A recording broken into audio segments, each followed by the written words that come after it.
Au moins, on sait qui a déstabilisé le Centrafrique depuis sa pseudo-indépendance. Là, vous parliez en 2013, n'est-ce pas? Voilà un autre exemple. Et on peut prendre l'histoire de Djibouti, l'histoire des Comores, l'histoire de la Côte d'Ivoire, l'histoire du Cameroun, l'histoire du Gabon. Hein? On peut prendre l'histoire du Sénégal, on peut prendre l'histoire même du Togo, on peut prendre l'histoire du Bénin, et on retrouvera le même schéma. Oui ou non? Faut-il prendre l'histoire de tous ces pays-là ce soir? Non. Donc, la première raison est incontestable. La rupture de l'accord de coopération et de défense est une crise de confiance qui ne date même pas de l'actuel président tchadien, mais qui date même du régime précédent et même de plusieurs régimes avant. Quand on réécoute aujourd'hui rétrospectivement, même les conférences d'Hissène Habré, il parlait du même problème. Quand il fallait attaquer Kadhafi, il est armé par l'ancienne puissance coloniale. Mais en même temps, on arme la rébellion contre Hissène Habré pour qu'Hissène Habré ne soit pas puissant. Anne Poiré a écrit un livre ici, intitulé « Mon pays vend des armes », dans lequel elle explique qu'il y avait des experts français pendant la guerre entre le Tchad et la Libye, à la fois du côté tchadien pour aider Hissène Habré à combattre Kadhafi et du côté libyen pour aider Kadhafi à combattre Hissène Habré. Est-ce que c'est sérieux? Est-ce que c'est sérieux de la part d'une république de fomenter et d'attiser la guerre? Allez étudier l'histoire de la guerre du Biafra. Vous allez retrouver le même double jeu. On veut utiliser Ojukwu et la rébellion biafraise pour contrôler le pétrole du Nigeria. On provoque plus de 3 millions de morts, dont de nombreux enfants et des femmes. Et puis quand on perd la guerre,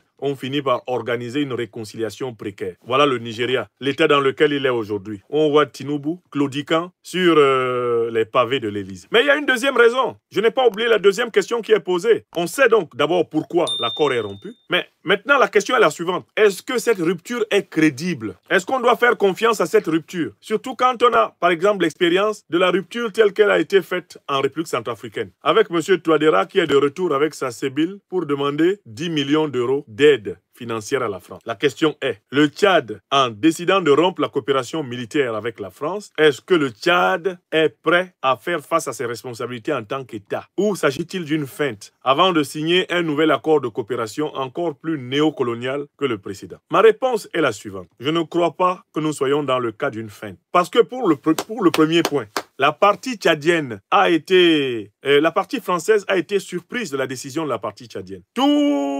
Les reportages diplomatiques qui nous sont parvenus indiquent que la décision tchadienne a non seulement surpris le ministre Barrot, qui était en visite au Tchad, mais elle a surpris toute l'officine de la diplomatie française. Ce n'était pas une décision qui était attendue. Ça, c'est le premier point. Deuxièmement, le président Idriss Déby Itno a connu ces derniers temps une expérience décisive que son père avait déjà connue. Quelle est cette expérience qui, sans doute, explique en partie la décision? Mais c'est la grande agression que l'armée tchadienne a subie dans la région du lac Tchad de la part de Boko Haram, détachement d'Al-Qaïda et de l'État islamique, qui, comme vous le savez, sont des organisations terroristes qui ont été créées au Moyen-Orient avec la complicité des services de renseignement occidentaux de l'OTAN. L'armée tchadienne a été violemment agressée. Des centaines de soldats tchadiens ont été tués. Des centaines de soldats tchadiens ont été tués. Il est probable qu'en tant que militaire, le président Idriss Déby Itno Mahamat ait perdu des proches même dans les combats qui ont décimé une des unités essentielles de son armée dans la région du lac Tchad. Ce qui l'a obligé à déclencher et à diriger personnellement l'opération Haskanit pour essayer de retrouver et de punir ceux qui ont assassiné tant de ses camarades, tant de ses soldats, tant de ses...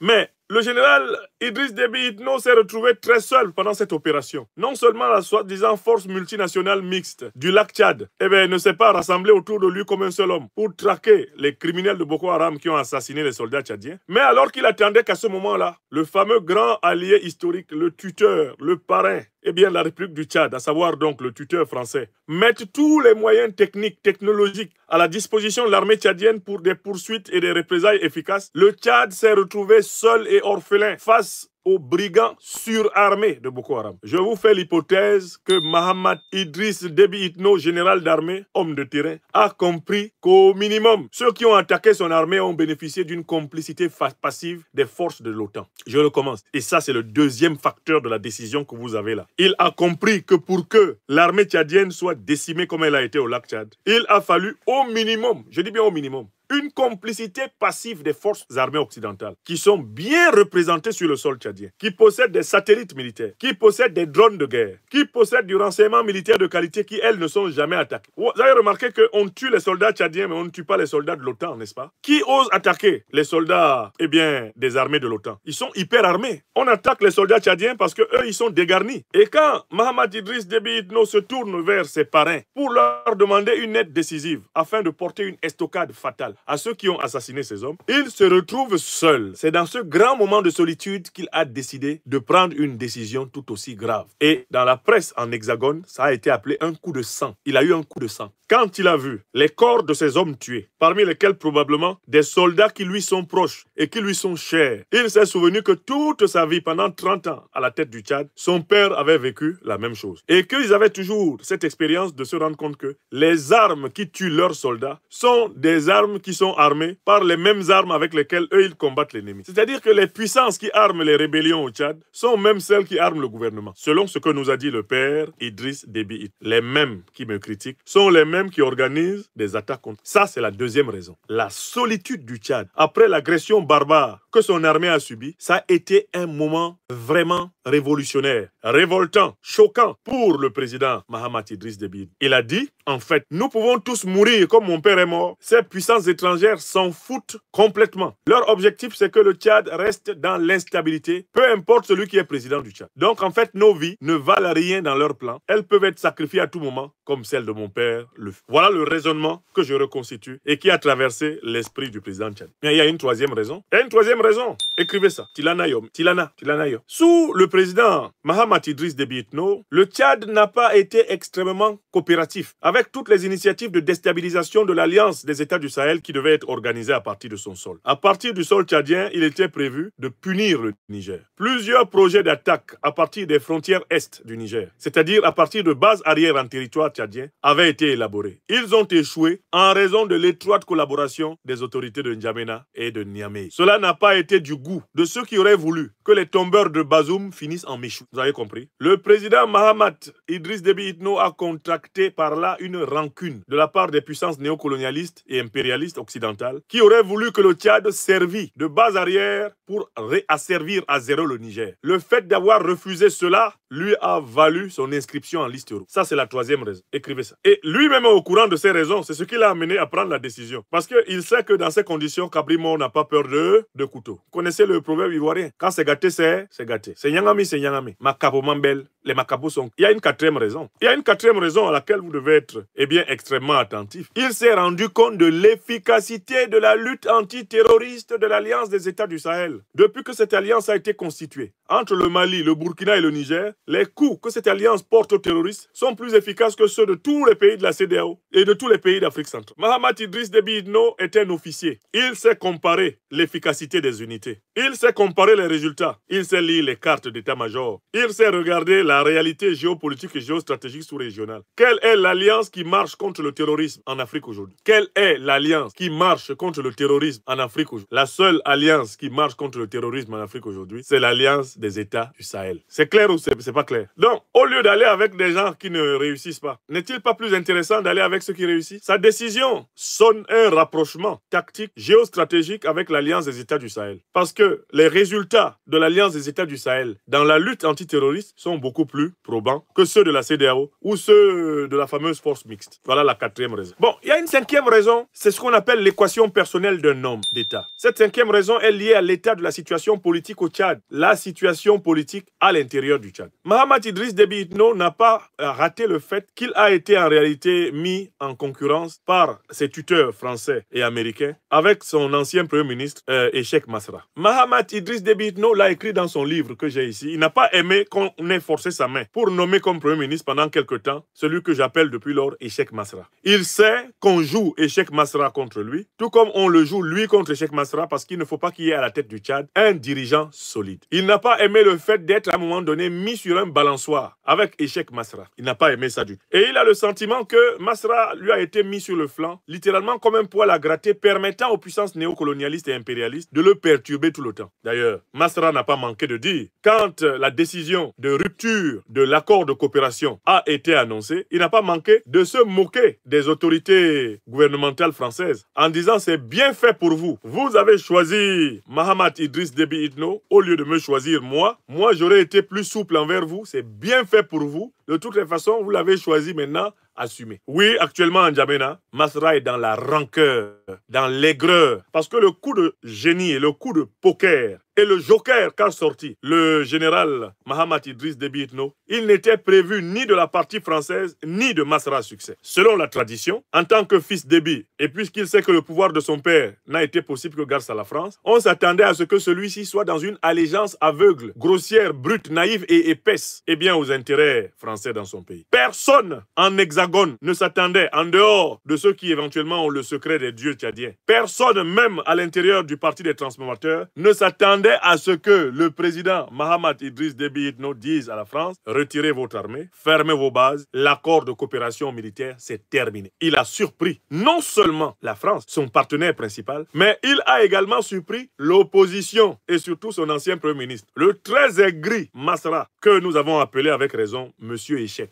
Parce qu'actuellement, il est en train de faire des commentaires salaces, des commentaires amers contre la décision du président Idriss Déby Itno Mahamat. Mais en même temps, il ne peut pas s'opposer à cette décision parce que l'écrasante majorité des Tchadiens et l'écrasante majorité des Africains du monde entier demandent le retrait total des troupes françaises du sol africain. Un retrait total et pacifique. Ça, c'est la volonté de l'écrasante majorité des peuples africains. Masra Échec, c'est qu'il n'a pas intérêt à s'opposer à ça. Donc, tout en raillant la partie française, qui a été surprise par son poulain, Mahamat Idriss Déby Itno, eh bien, Masra a mal au cœur, parce que Mahamat lui a encore damé le pion. Pour punir la France de ne l'avoir pas imposé à la tête du Tchad, Masra était prêt à endosser les habits de l'anticolonialiste de circonstance qui va demander à la France, eh bien, de dégager ses troupes du territoire tchadien. Pendant qu'il préparait une déclaration nette de cette nature, Mahamat Idriss Déby Itno a contrôlé le ballon, est entré dans la surface de réparation, a jonglé, il a levé ça et il a fait une reprise de volée. Bouah, dans les filets. Mais je voudrais quand même dire que parfois j'ai l'impression que le président Mahamat Idriss Déby Itno m'écoute. Parce que je lui ai dit qu'il est porteur d'un passif lourd et négatif. Parce que le pouvoir de son père était une dictature et lui-même a pris le pouvoir dans le sang des Tchadiens. Je lui ai dit plusieurs fois que la seule façon pour lui de racheter son âme, en même temps de sauver le peuple tchadien, c'était de libérer le Tchad de l'occupation néocoloniale. Et il fallait que lui, le président général Mahamat Idriss Déby Itno, prenne son nom et colle son nom à la libération du sol tchadien, de l'occupation de la puissance anciennement coloniale. Rien que l'acte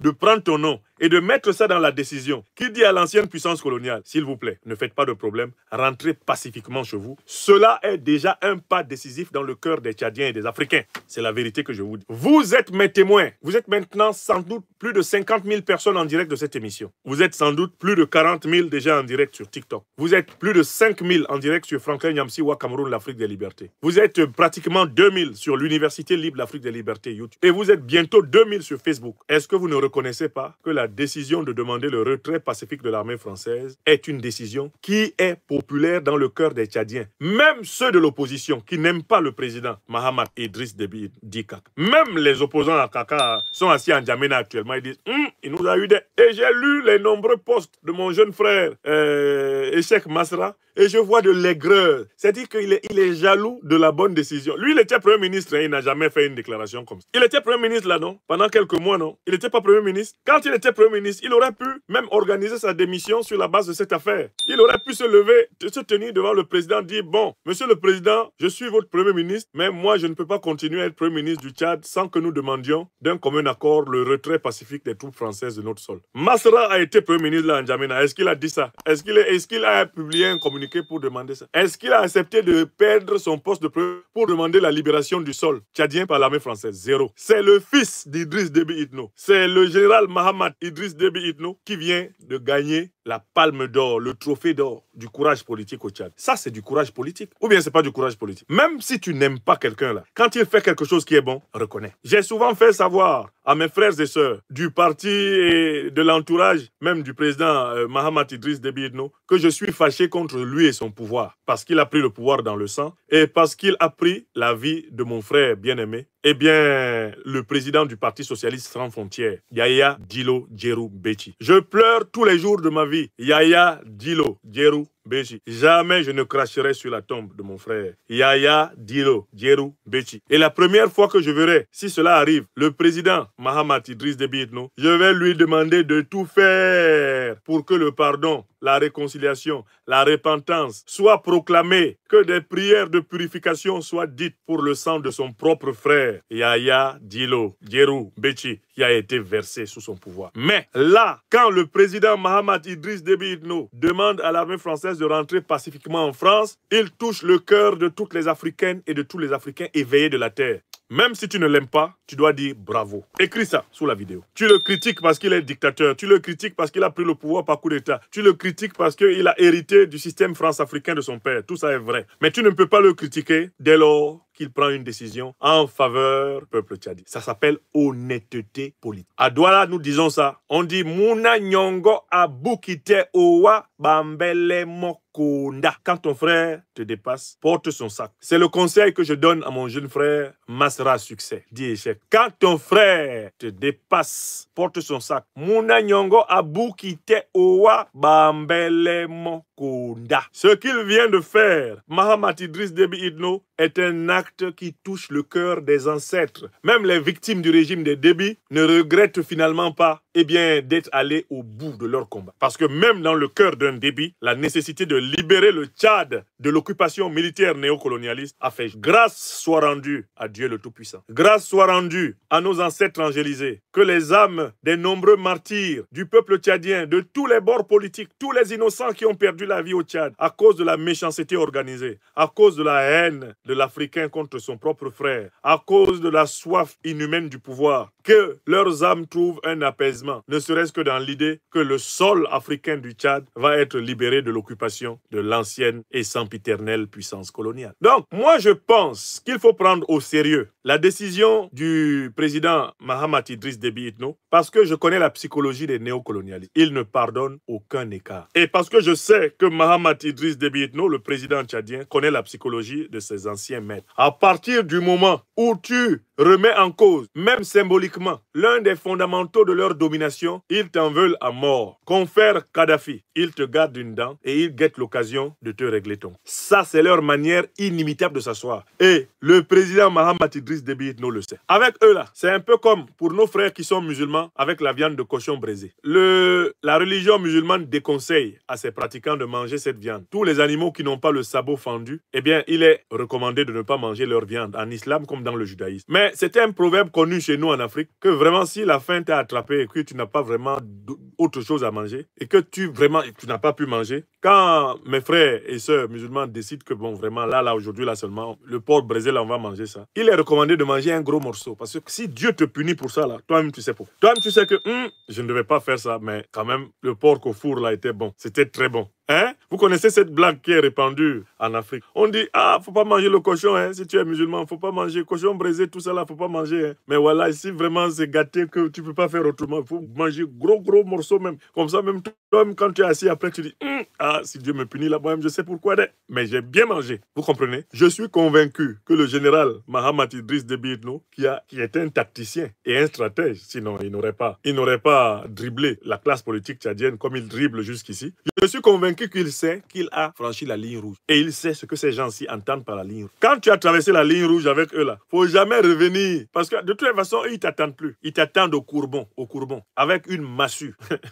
Ce sont des gens qui ne connaissent pas le mot pardon. Donc quand les gens sont là en train de dire, oh, Mahamat Idriss Déby Itno, il est en train de faire un micmac. Attendons, pour voir, il n'y a rien à voir. Ces gens ne tolèrent pas une critique, même artificielle. Moi qui ne suis pas militaire, moi qui n'ai jamais pris les armes dans ma vie, contre qui que ce soit, moi qui n'ai jamais utiliser la puissance du canon contre qui que ce soit sur la terre. Regardez ce qui m'arrive. Simple écrivain, philosophe, analyste politique. Je n'utilise que la pensée, la parole, l'écrit, l'image. Vous voyez comment on me traite? Combien de fois quelqu'un qui est un militaire, chef suprême des armées tchadiennes et qui demande à l'armée française de partir. Il dit, montrez votre nuque. Undana membou ngo. Ambassade, ça dit, montrez votre nuque. Undana membou ngo. Montrez votre nuque. Allez-y. Cela ne lui sera jamais pardonné. Et si vous, qui êtes proche du président Mahamat Idriss Déby Itno, vous écoutez cette conférence, dites-lui que son frère lui dit de noter que ce qu'il a fait hier là, cela ne lui sera jamais pardonné. Je dis bien jamais. Tant pis pour lui s'il pense qu'il peut faire ça et puis revenir faire ami avec ceux à qui il a fait ça. Kadhafi a donné à Sarkozy minimum 50 millions de dollars. Kadhafi a donné à Sarkozy minimum 50 millions de dollars. Vous avez vu ce que Sarkozy lui a fait? Vous avez vu comment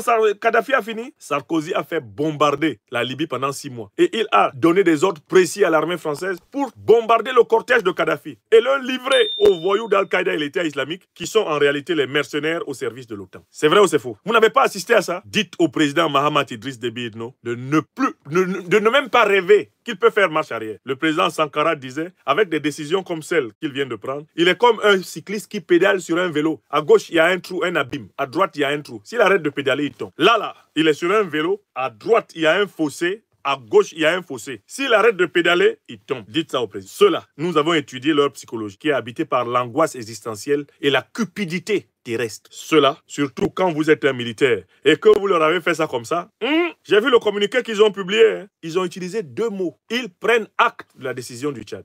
Prendre acte en diplomatie. C'est-à-dire, nous prenons note du défi qui nous a été lancé. Nous prenons, je dis, toute la presse ici dit que la décision tchadienne, c'est un camouflet, c'est une humiliation, c'est une surprise, c'est un coup de sang. Et je vous dis, toute la presse est alignée dans l'émotion. Senghor, je ne sais pas comment il a fait pour penser que l'émotion était nègre et la raison est hélène. L'émotion règne à Paris actuellement. Il y a un émoi absolu. Le cœur des gens bat. Ils sont devenus tous tachycardiques après la décision tchadienne. Allez lire les titres des journaux et des journaux les plus prisés de la place de Paris. Vous allez comprendre l'angoisse existentielle qui s'empare de ceux-là qui ont pris la mauvaise habitude de vivre aux dépens de l'Afrique sans être reconnaissants envers l'Afrique. Monsieur Chirac, vous êtes là? Ceux qui aujourd'hui tremblent à l'idée que le Tchad leur échappe, d'où vient la richesse avec laquelle ils vivent en France? Monsieur Chirac, venez s'il vous plaît, dites-leur ça. D'où vient la richesse de ceux qui paniquent parce que le Tchad leur a dit « Retirez vos troupes ». On oublie seulement une chose. Qu'est-ce qu'ils oublient? C'est qu'une grande partie de l'argent qui est dans notre porte-monnaie vient précisément de l'exploitation depuis des siècles de l'Afrique. Pas uniquement, mais beaucoup viennent de l'exploitation de l'Afrique.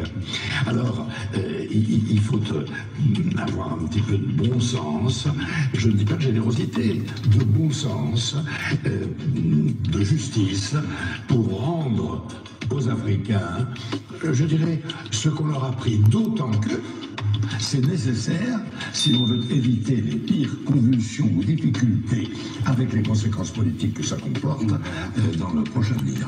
Merci, monsieur Chirac. Voilà, donc ceux qui nous prennent de haut, etc., nous savons que c'est grâce à l'Afrique qu'ils vivent. Et quand l'Afrique ferme les robinets, ils entrent en crise. Leur budget ne passe plus. Nous savons, on est assis ici, on sait ça. On sait que ils sont en difficulté parce qu'ils n'ont plus les coudées franches dans les caisses de l'Afrique. Ils ne peuvent plus ramasser l'uranium africain à large brassée. Ils ne peuvent plus ramasser bientôt le pétrole, le gaz africain à volonté. Ils ne pourront plus ramasser le bois, piller le bois africain à volonté. Ils ne pourront plus déterminer bientôt le prix du café et du cacao africain, alors qu'ils n'ont même pas un arbustier de café ou de cacao. Ces gens-là ne pourront plus bientôt. Leurs réserves d'or seront inférieures aux nôtres en Afrique. Nous sommes le continent le plus rempli d'or. Nous aurons les plus grandes réserves d'or mondiales. Oui, ils savent que le système Internet qui arrive en Afrique sera supérieur au leur. L'Afrique sera le continent qui possède le plus de satellites. On aura le réseau Internet le plus puissant. Ils le savent. Et donc, voilà la source de l'angoisse. Voilà pourquoi ils ne vont pas bien. Et il est important de dire au président Mahamat Idriss Déby Itno, vous avez fait un pas là. Vous, quel que soit votre niveau d'information, vous ne pouvez pas mesurer l'importance de l'acte que vous avez posé. C'est plus tard que vous vous en rendrez compte. Moi-même qui suis en train de vous parler là, je m'adresse maintenant à pratiquement 60 000 personnes en direct. Je ne peux pas mesurer l'importance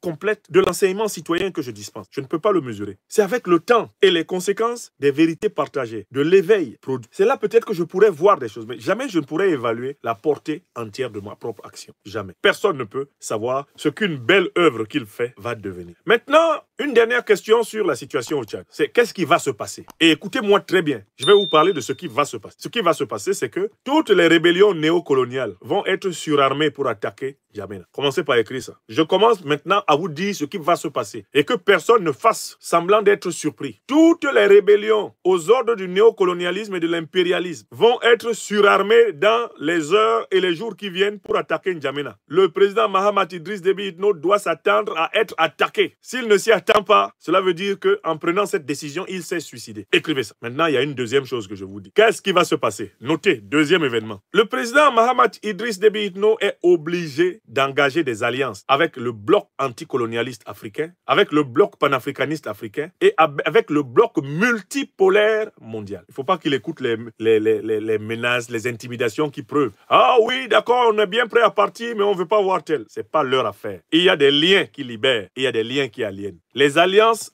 anticolonialistes libèrent. Les alliances anti-impérialistes libèrent. Les alliances néocolonialistes, colonialistes et impérialistes aliènent. Que personne ne vous dise, oh, puisque vous voulez que nous on parte, on veut voir personne ici. C'est pas chez vous. Personne ne doit décider à la place des Tchadiens de qui a le droit d'être aux côtés des Tchadiens. Écrivez ça. Tilana Yomi. Il y a un piège qu'on est en train de vous tendre. Oh, puisque vous demandez que nous partions. Bon, pourvu que personne d'autre ne vienne. D'abord, il faut leur dire, est-ce que c'est chez vous? Ambassade, on dit Mbaye Nan Iye. C'est chez vous? Je suis ici chez moi. J'invite quelqu'un. Il fait du désordre. Il mélange ma maison. Il se met même à déchirer mes livres que j'aime bien. Je lui dis, sors. C'est-à-dire, Homme Newton, pique ton corps dehors. Je lui dis, sors. Et pendant qu'il sort, il dit, hey, moi qui sors là, je sors, hein, mais à condition que personne d'autre n'entre. J'ai dit, oh, j'ai dit de sortir de chez moi. Est-ce que je t'ai dit qu'en sortant de chez moi, tu sors avec le titre de propriété de ma maison? J'ai dit, sors. Quand tu sors, ça veut dire que je te dis que tu n'as rien à dire, n'est-ce pas? Donc, qu'est-ce qui va arriver? Le général tacticien et stratège est obligé, dans la première phase de ce processus, de s'appuyer sur une alliance panafricaniste, anticolonialiste, anti-impérialiste et de s'appuyer sur le monde multipolaire. Il ne faut pas commettre l'erreur de Kadhafi. À la fin des années 60, début 70, Kadhafi chasse les bases militaires occidentales en Libye et il se met à construire une armée libyenne, mais il ne construit pas une alliance anti-impérialiste, une alliance anti-colonialiste, une alliance géopolitique et géostratégique avec les puissances du monde multipolaire, le monde non impérialiste et non colonialiste. Kadhafi commet cette erreur, c'est dans ces conditions qu'il est surpris par l'attaque sauvage de l'OTAN en 2011, qui le dépèce, le décapite.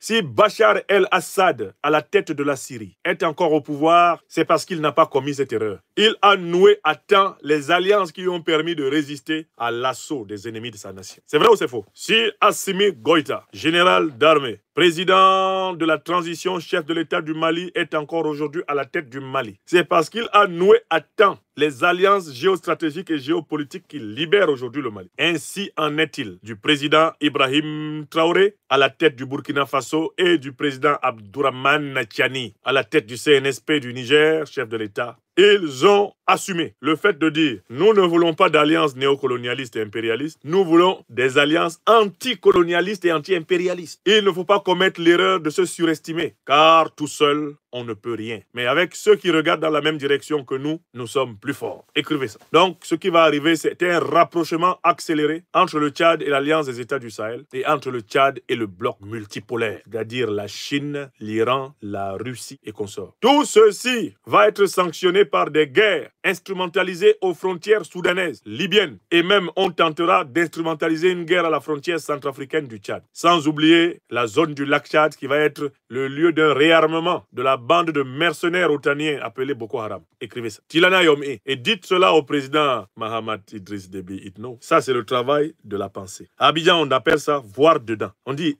il voit dedans. Je vois dedans. Pour mon peuple, je vois dedans. Voilà ce qui va se passer. Ce qui va se passer, quatrième élément important, l'instrumentalisation de l'opposition civile contre le régime du président Mahamat Idriss Déby Itno va être accélérée. Il va trouver un second souffle, mon frère Échec, mon jeune frère Échec. Vous allez le voir. Il va redevenir la coqueluche des médias. Médias américains, médias français, médias britanniques. Ils vont lui redonner la parole à un niveau pas possible. Même le président Mahamat Idriss Déby Itno sera dégoûté. Lui qui était le chouchou de France 24, RFI, il va voir. Ils vont beurrer Masra. Ils vont caresser Masra. Ils vont lui chanter une petite chanson que me chantait ma maman. Mon petit Masra, on sauvera ton échec. Ils vont entrer ils sont dans son oreille actuellement, avec un petit coton comme ça, comme avec la petite fille baoulée qu'on envoie au marché. On dit nti, mati. Actuellement, là, ils sont dans l'oreille de Masra, avec une plume. Ils sont en train de caresser sa plume. Quand on le touche, comment on dit? Alors, Masra, finalement, on pense vraiment que c'est vous le véritable homme d'État. Hein? Vous auriez dû être l'homme d'État. Hein? Mais je vous avais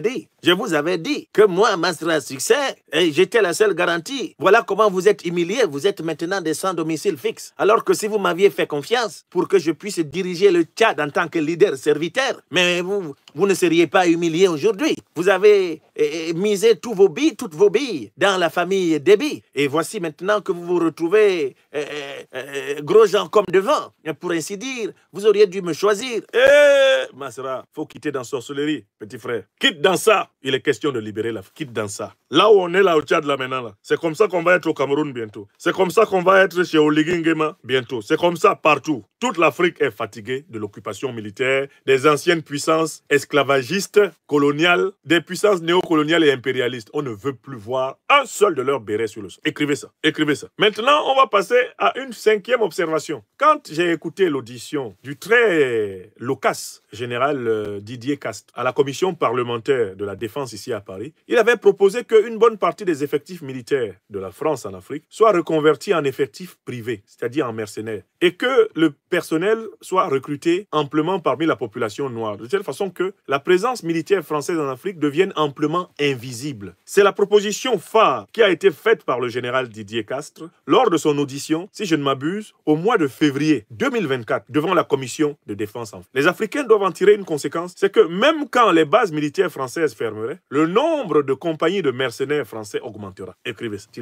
Et c'est ce plan qui a été exposé par le général Castres pour la Côte d'Ivoire. Il a dit qu'il fallait retirer la présence visible de l'armée française, mais qu'il fallait réinvestir à travers les compagnies de sécurité privées, c'est-à-dire les mercenaires, une présence plus grande, mais beaucoup plus discrète, plus invisible, et par conséquent contrôler le port, l'aéroport, la région de l'Homo Nord, contrôler toute la Côte d'Ivoire par une armée invisible. Voilà ce qu'a dit le général Didier Castres lors de cette audition à l'Assemblée nationale française. Vous vous en souvenez ou pas? Voilà pourquoi je vous demande de marquer cela. Le retrait officiel des bases militaires françaises en Afrique ne signifie pas le retrait de la présence militaire officieuse française en Afrique. Il y aura tout un autre combat d'intelligence à mener pour mettre fin à la présence de mercenaires au service des mêmes puissances. Donc, bien sûr, ils vous diront, mais en Afrique, il y a Wagner, la milice russe, et vous ne dites rien. Pourquoi vous dites quelque chose quand il y a des milices américaines ou françaises? La réponse, même une milice russe n'a jamais colonisé les Africains. Il n'y a pas de colonisation russe. Les Africains ne veulent pas d'armée de puissance coloniale sur leur sol, mais les Africains ne veulent même pas des compagnies de mercenaires des puissances coloniales sur leur sol. Écrivez ça. On veut même pas les deux. On veut pas. Les Africains ne veulent sur leur sol que les partenaires de la libération, les compagnons de la libération. Et ces compagnons, quand ils sont présents avec des armes sur le sol africain, sont présents à titre provisoire et doivent systématiquement, et ils le savent, se retirer quand les gouvernements souverains africains le désirent. Voilà la vérité. Vous avez compris? Voilà le sujet balayé d'une certaine façon. D'une certaine façon, si vous réécoutez cette conférence sur le premier point, la question tchadienne, vous comprendrez que nous avons tout balayé. Le président Mahamat Idriss Déby Itno, c'est pas moi qui vais lui parler de sa sécurité. Il a intérêt à la renforcer. C'est pas moi qui vais lui parler de ses ennemis, il les connaît. Il sait que ses ennemis vont être renforcés contre lui. Ça, il le sait. Ce n'est pas moi qui vais lui expliquer toutes les menaces qui pèsent aux frontières de son pays, il les connaît mieux que moi. Mais ceux qui sont déçus de lui vont aider ses ennemis. Énorme longueur. Au joueur, par conséquent, il ne faut pas qu'il hésite à compter crânement sur les alliés anticolonialistes et anti-impérialistes. Et c'est ainsi qu'il continuera à améliorer l'aura de son. Et c'est comme cela que le président Mahamat Idriss Déby Itno peut laver l'honneur de sa famille, racheter le nom, entaché de sang de milliers de Tchadiens innocents de son père et lui-même son propre nom. Je n'ai jamais eu de cesse de lui dire, président, vous avez un travail de repentance, vous avez un travail de délivrance, vous avez un travail de reconnaissance, un travail d'humilité énorme à faire. Si Dieu vous accorde cette humilité, si Dieu vous accorde cette sagesse, vous aurez été utile au Tchad après lui avoir été nuisible et les Tchadiens se souviendront davantage du bien que vous leur avez fait que du tort que vous avez commis contre eux. Et même les familles de ceux qui ont perdu la vie par votre faute seront en capacité, si vous acceptez de vous remettre en cause, de vous pardonner pour que vive le Tchad, pour que vive l'Afrique. Voilà le message.